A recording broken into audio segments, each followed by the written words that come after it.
How's it going, guys? Welcome back to Max's Airsoft and More. Today we're reviewing the Colt 1911 .45 caliber.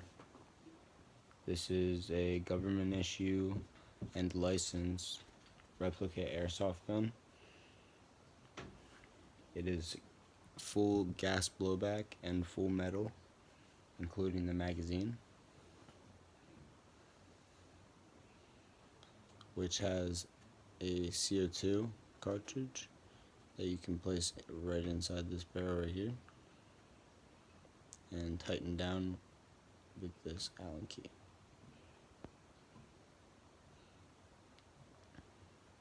This magazine holds 15 shots and it shoots 500 FPS with 2.5 gram BBs.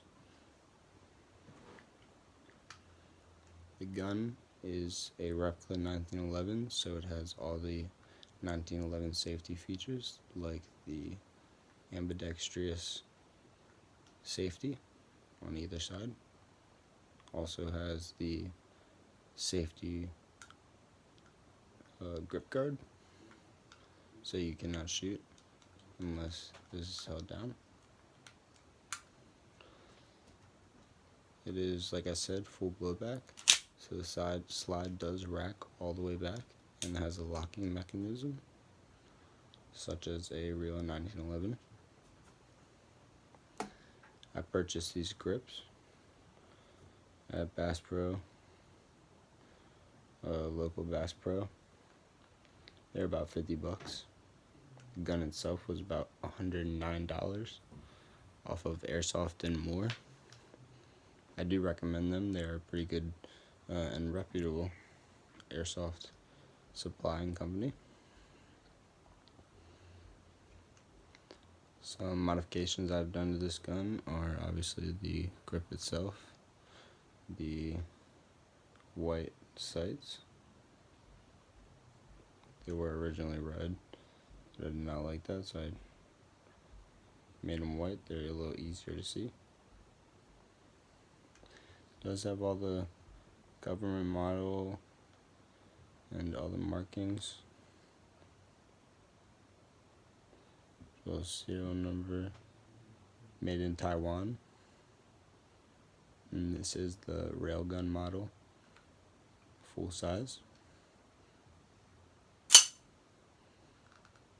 Sounds pretty nice when you rack it back.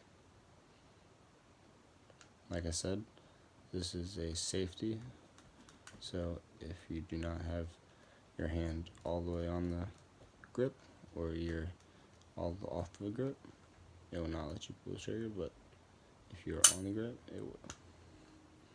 I do like these features. It also has a threaded barrel, great for a suppressor or whatever muzzle attachment you would like.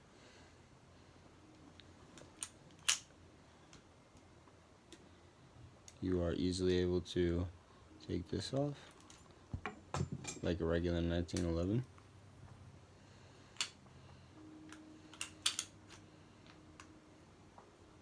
And then you would take the slide out, this slide right here.